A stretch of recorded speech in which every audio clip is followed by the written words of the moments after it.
Uh, I'm Ralph Brodd. I am a PhD from the University of Texas, and I am very happy to be able to answer questions about the Electrochemical Society and what it has meant to me, because it's been a real home away from home for all of my, how shall I say it, useful life.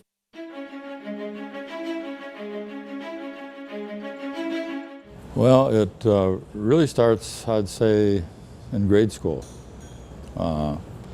because my mother was a teacher. My father was a pilot in World War I that started a airport in Moline, Illinois, our home. And both families came from a small town, farmers basically. So they had a very good work ethic. They knew what was right and what was wrong, and insisted that I behave every once in a while.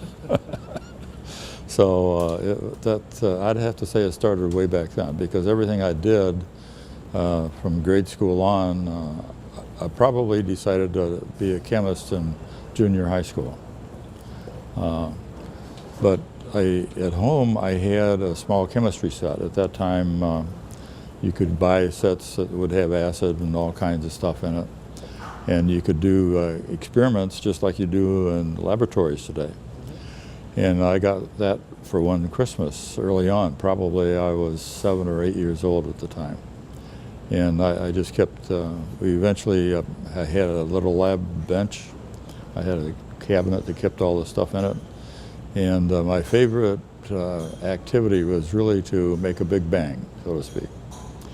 And we had the flasks and stuff, so I could make hydrogen, but get some zinc, take a alkaline cell apart, or not an alkaline cell, a Leclanché cell apart, and get the zinc. And then at that time, you could buy acids and stuff like that from the drugstore. So I got hydrochloric acid or sulfuric acid whenever I wanted it. Today you can do that. Yeah. So you drop a piece of zinc down in and catch it in the flask, and then pull a match by it and it goes boom. And my mother wasn't too happy about that, but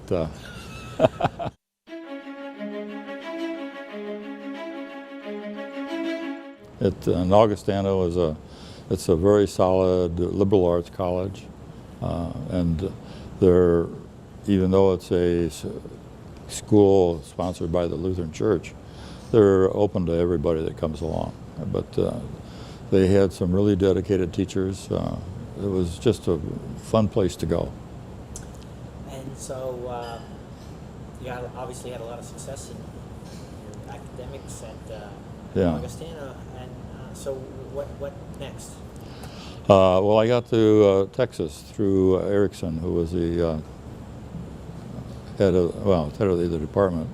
He had sent a fellow there before and worked for Professor Hackerman. And so he said, why don't you write to him and he'll know me and that. So that I did, and that's why I went to University of Texas. And I mean, Hackerman, obviously, huge name in the Electrochemical Society. Best thing that ever happened to me.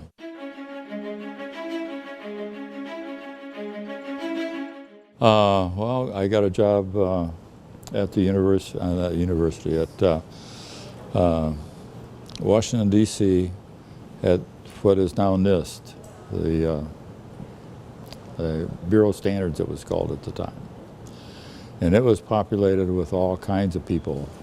There was a good electrochemist there in plating. I can't think of his name quickly, but they had a good guy in corrosion as well. Jerry Kruger? Jerry Kruger, yeah. And so it was just I moved, but the atmosphere really didn't change. Okay. And I started there doing impedance measurements on batteries as a way to understand how they work. And the change in frequency that you can use, you can understand how the rate constant you can get from that impedance measurements, the rate constants, and all kinds of good information about the reactions itself, why it goes certain ways. And so impedance was the first thing that I really worked on there. And it has been something that today people use on a regular basis. It's being used, for instance, in the Chevrolet, not the Chevrolet, it's the Tesla car. Tesla, yeah. They have impedance measurements on all their batteries on a regular basis. It's sampling to see if something is right or wrong. And if it doesn't get, the signal doesn't come back and match what they have expected from it, then they can actually disconnect that cell out of the 7,000 that they have. And that then will not affect seriously any of the functioning of the battery cell. It will just keep on running, so to speak.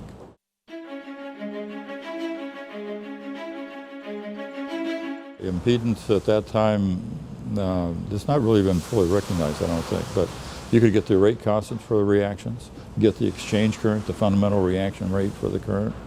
You could get just about any of the characteristic, the temperature coefficients. So the impedance is a very powerful tool. And I use it to find all kinds of interesting things about batteries. One time a fellow came in that had a small Leclanche cell, the old style. And I asked him why the impedance would be different from this other company. And he looked at me, he said, "How did you find that out?" And of course it was the reactions were just a little bit different. Not much, but just a little bit. And so I was wondering what was causing that. And it's a very powerful tool.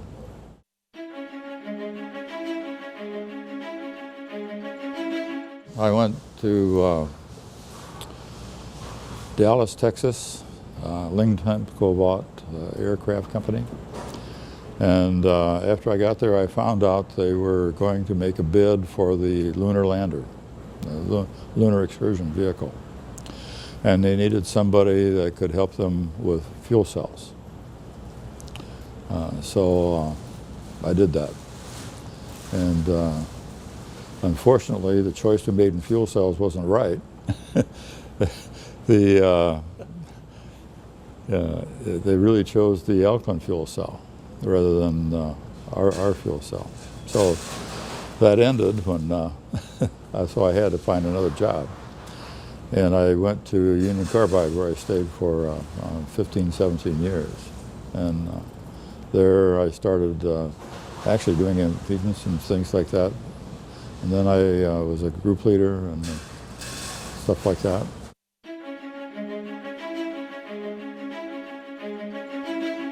My first visit was to a meeting was when I was at Texas, in Cincinnati meeting. Oh, yeah, Hackerman. Of course, he probably gave you a little nudge, right? Yeah. Well, he paid for it. He said, "Why don't you come along?" Okay. Yeah. And the same with the Bureau of Standards. Walter Hamer was the head of the section. Oh, yeah. And he was active in the society as well. And so it's been a natural thing for me to just continue that activity. Yeah. And it's one that I wouldn't change for anything in the world. But people that I've met and been able to work with is just tremendous.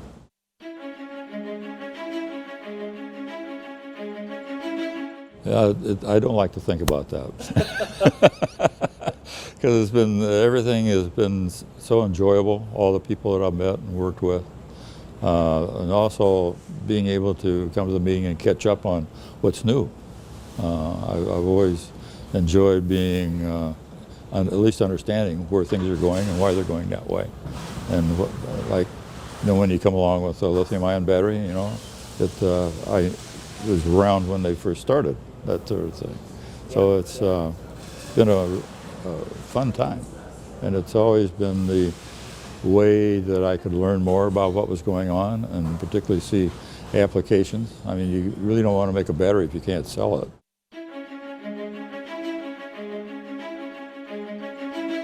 Well, this was when I was at Union Carbide, and there was a fellow named Akiya Kazawa, who you may or may not remember, from Japan that was at our laboratory. And we together formed what was called the IBA, the International Battery Materials Association.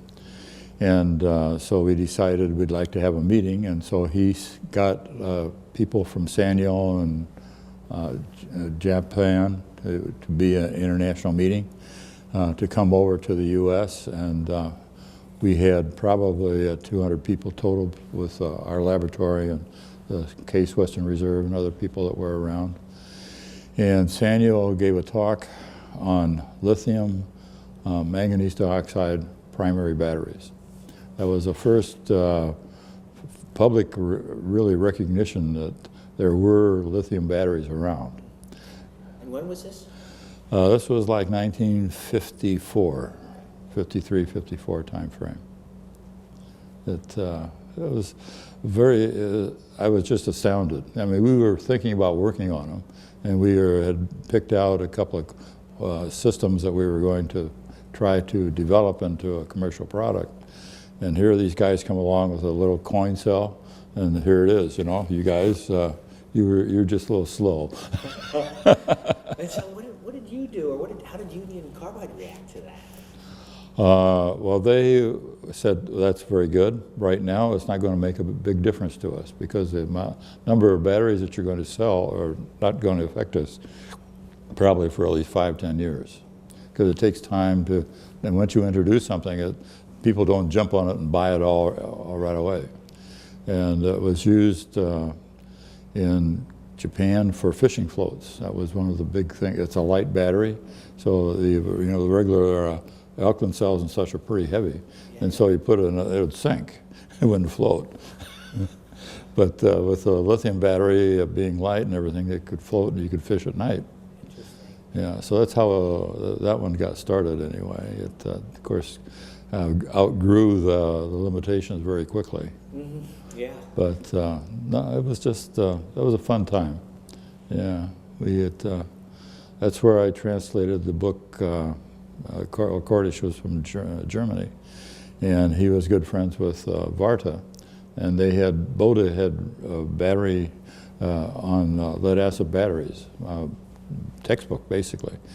And so he said, why don't we translate it? And we did. And I think the society, it's one of the society volumes. Yeah.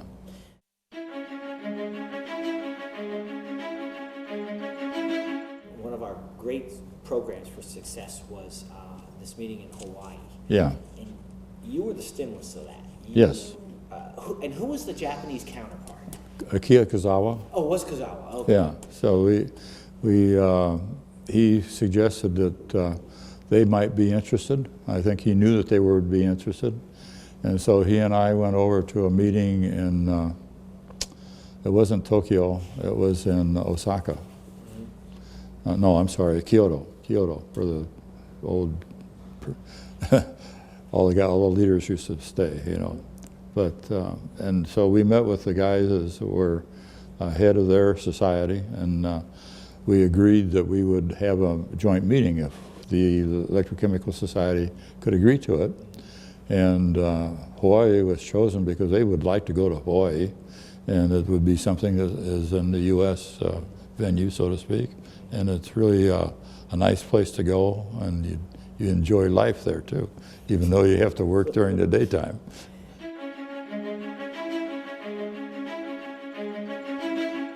It really opened up the society where nobody had ever really thought it would go.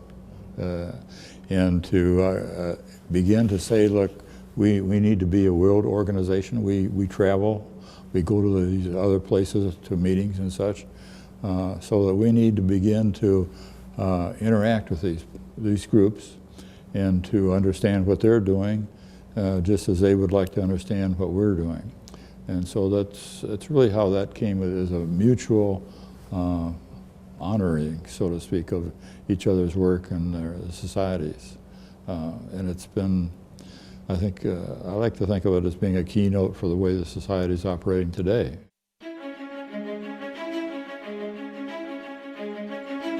I say it's willingness to take a calculated chance. Because when you're doing things, you think it might work, but you don't know. And so everything you do to develop something new, you really have to take a chance. And sometimes it works, sometimes it doesn't work.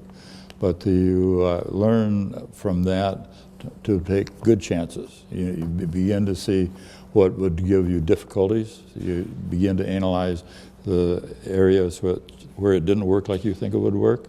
And so therefore you really broaden your knowledge and your expertise.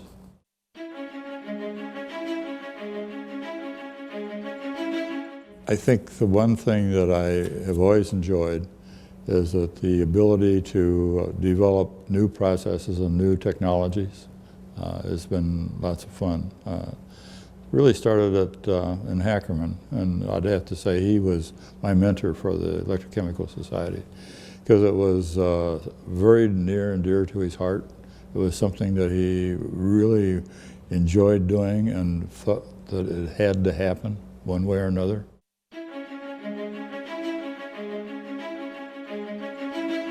I was in the meeting in St. Louis. The Nora banquet, I think it was. The Nora banquet, yeah.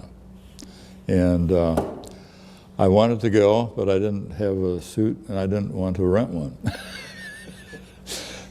Because you're supposed to wear a formal tuxedo, you know. All the dinners were always the presidents and the vice presidents and everybody got dressed up. And I decided I didn't really want to do that, but I wanted to go to the meeting anyway. So I bought a ticket, and I came in last, so to speak, and sat in the back. And And so we had a head table for past presidents. So that's the rebellion number one. Go ahead.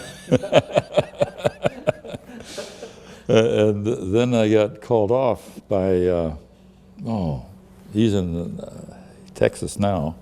Was it Faulkner? Faulkner, Larry Faulkner. Yeah. He was president, yeah. And he said something about Brodd's back over there.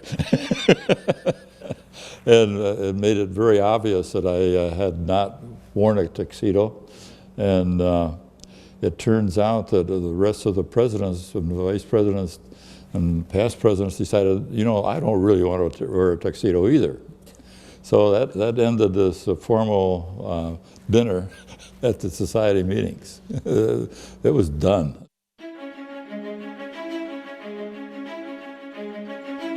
Been in the Electrochemical Society since roughly 1953, I think it was, when I won the Corrosion Division Essay Award. Well, it has an interesting story, and now that I think about it, I should have mentioned it earlier, I guess. But we had our second child. I was at the university, and we got our second child, and in the hospital. And I came time to get Dorothy out, and we had no money. I had no money to pay the hospital bill because we were students, and she was not working because she was pregnant and had a baby. And so what to do? Well, I stayed home in the morning. I was supposed to go over and pick her up rather than go over to school. And I went out to the mailbox, and in the mailbox was a check from the Electrochemical Society for winning the Corrosion Division Essay Award. And that essay award paid the hospital bill. So the society has more influence on my personal life, I guess, than most people would realize. I would think. Yeah. Yeah, that Corrosion Division essay that saved us. I don't know what I would have done. So, but no, society has just been a home away from home, I guess is the best way to put it. And I've enjoyed all the things that I've done with it, the publications through the Electrochemical Society offices, and particularly the friendship. It's been a place where I've developed friendships that have lasted, 50, 60 years. That makes life worth living.